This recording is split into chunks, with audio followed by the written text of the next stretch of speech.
8.18 miles complete. Welcome on into today's video, boys and girls. I found a new greenway this time or today, and I figured, you know what, let's give it a go, because, you know, why not?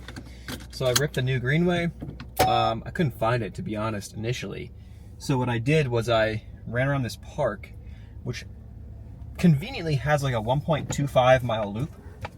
And so I did 2 laps around that, and then I was like, let's try to figure out where this greenway could be. Then I kind of started exploring. There's like 1 million parking lots. There's 1 million people here. And, well, initially there wasn't, because it was early. Now it's like 9 a.m. So like all the, you know, teams and sports stuff's going on. But essentially I found the greenway. It was kind of like a bitch to find, but once I found it, we hit that for a few miles, came back to the car. Then I had a piece of sourdough honey and some electrolytes, because I was like, let me try to, if I'm gonna run for more than an hour, my thought process is, let's try to fuel it, because I notoriously prefer not to. And like, I used to be the type of person that would fast. I would run fasted. And oh man, this thing is so annoying. Okay, so I had this on the stand and it was not working. It flipped upside down for whatever reason, but 8.18 miles, and I was saying I stopped to eat. I brought a piece of bread with honey on it, because my thoughts are, if I'm gonna go over an hour, I want to make sure I eat. I want to like practice eating along like in that period. And so the only issue that I had was that I kind of have a little bit of it's like a minor hamstring and like calf twinge and quad twinge on my right side.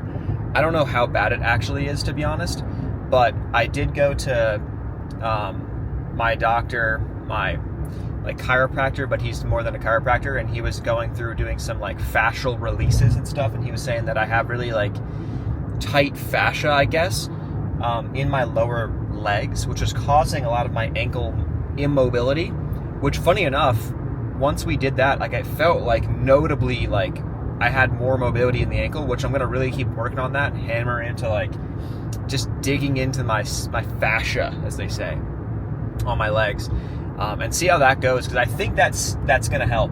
We'll see, but as long as the ankle feels good, we're gonna be freaking ready to go.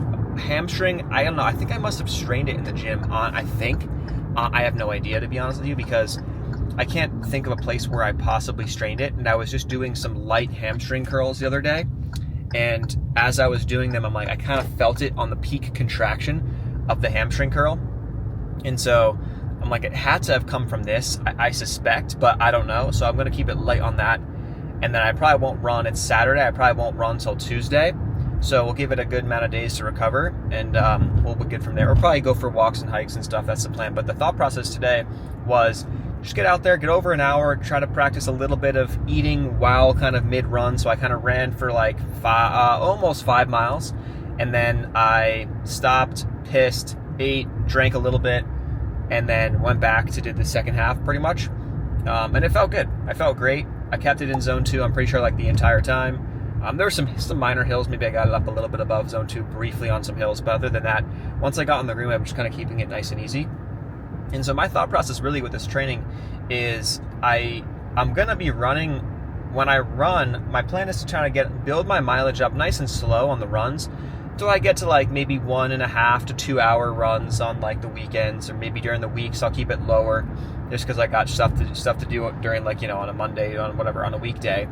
And then the weekends, try to get up towards that, you know, 1.5 to 2 hour runs. And then the idea will be build in the hikes. You know, my plan is there's some nice hiking trails like 5 minutes from where I live. So I think every day I'm going to start getting out there, that it's not like gross and wet and stuff.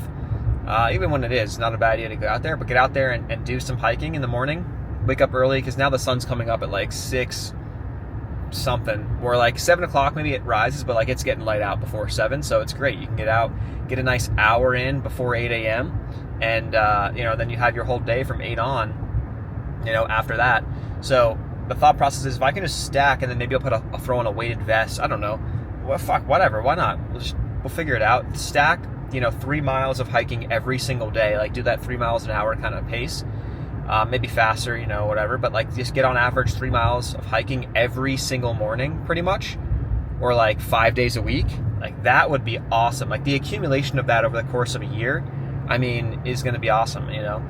Stacking like a weighted vest and all that stuff. So that's my plan. And then my thought process is, okay, I'll build in the runs, as well. But the focus is, to be honest, the runs will slowly progress, but it's not going to be trying to go out and run 700 miles, a week. It's going to be time on feet. And so far the past couple weeks, what I've done is I've tracked it. I'll put a screenshot up here on the screen. I've tracked my mileage per week and then like how that's made up. So I went walking, hiking, running. And so I've gotten into like the 60s and 70s in terms of miles per week. And this is total. This is like what my watch says total, like based on how many, miles I've because my watch is always on my wrist pretty much all day. So I'm getting a sense for how many miles or how much time, really how many miles I'm putting on my legs every week. And the thought is, like, people do all these training or these trainings and, they go, oh, are you doing 100-mile weeks? And, and that might be all you do. You might do some minor body weight exercises, but it's like 100-mile weeks, to train for these events. And it's like, okay, that's cool. But I lift 4 days a week, as well. So I'm gaining, or I'm ideally looking to build strength on those days that I lift 4 days a week. And then, so we're building a body that can handle or that can tolerate some stuff by that alone. Jeez, that guy's fucking ripping it. And then, we're hiking 3 miles a day on average every day. And then we're also going to throw in 2 to 3 longer runs a week. Or if I don't do 3, it would be one of those days is either a sprint workout or it's going to be a long hike. So I go out and I say, okay, I'm going to try to rip, a couple hours on my feet and hike for a couple of hours. This is going to be so dangerous right now.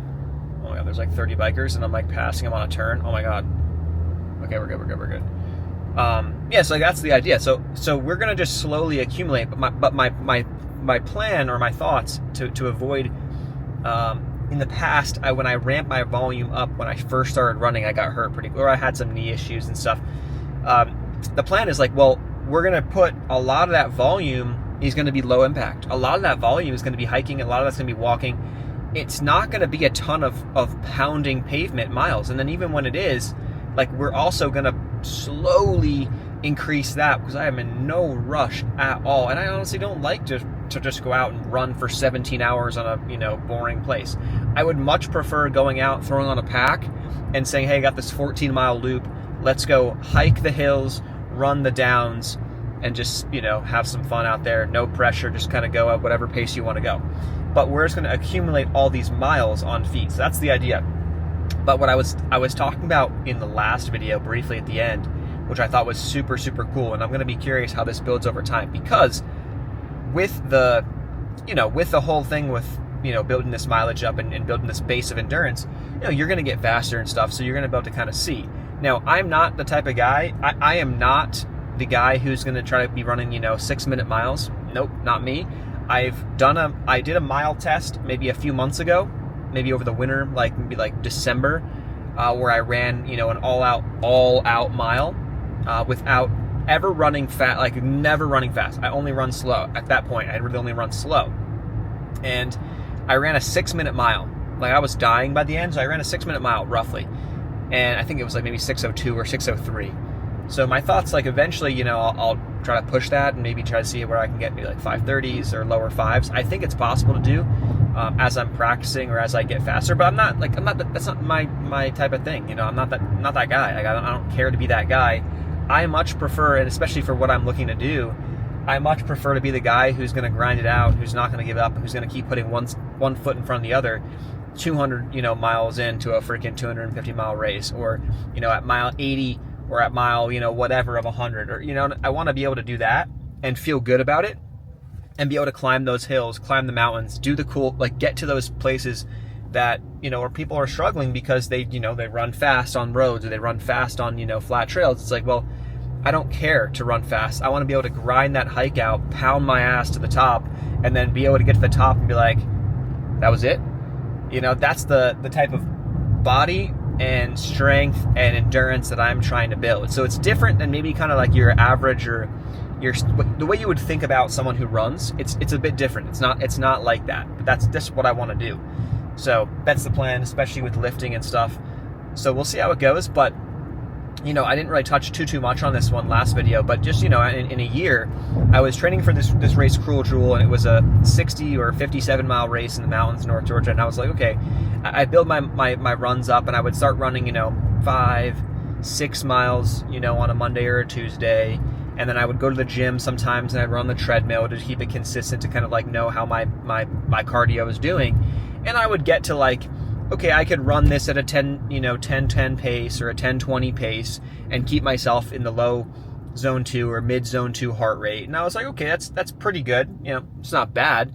But at the time, that had been better because I had been coming into things, and I was like, 11-minute pace was kind of like where I could keep it in zone 2 if I wanted to. When I say 11-minute pace, I mean like all day pace. Like I can kind of hold 11-minute pace, no changes in the weather, temperature, or the conditions of the road I'm running in or wherever, and I can hold that as long as I'm getting hydrated and I'm getting some calories. I can hold that for a long time. So now my pace that I can hold for my all-day pace is now sub 10. Like I can hold a sub 10 pace well under 10 on the treadmill all day, essentially.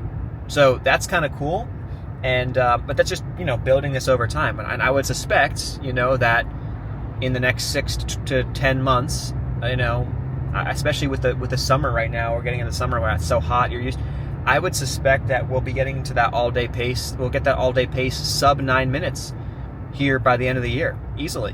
Which is nothing to like compare to this person, that person, but it's like it's a good reference for where your cardio is at, and to like what you're capable of, and what you're what you're going to be able to do, in terms of like some sort of time or speed. You know what I mean? Because then when you're used to being able to go, because then most of your training becomes, at that all-day pace, right? So then when you're used to being at like that 8-9 minute mile, as your all-day pace, that going that 12-minute mile is like really slow or easy, or it's not as taxing on the body. So when you're doing those climbs, when you're deep into a race, and you're doing 12-minute miles, you're doing 15-minute miles, you're doing 18-minute miles, walking or whatever, you're like, this feels super slow, and this is like not taxing the body at all, because you like in terms of heart rate and stuff, because you're used to going so much faster. So that's where the build of the endurance, I think, comes in.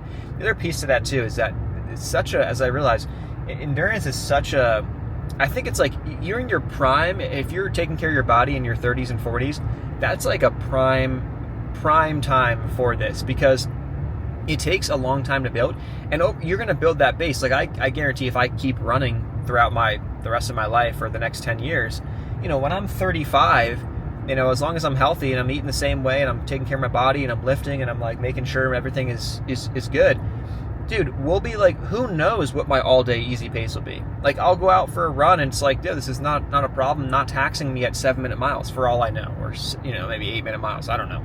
But like, that's kind of cool. You'll get to that point, because you've just been building this base, and it takes so long to build, and that's what we're trying to do. So I think a good run today. We'll see how the hamstring and how everything kind of feels now that we have a couple of days to chill. I'll be hiking and walking a lot the next couple of days in terms of getting in my steps and my time on feet. But other than that, though, I think we're in a good spot. So it's kind of a weird video. I just kind of ripped this one in the car. I don't want to really make it too long, but I figure I just make this because it's kind of a good, it's a good look inside my brain of how I'm thinking about things and how I'm kind of viewing, my training going forward. So if you're still watching, I appreciate you. Until next time.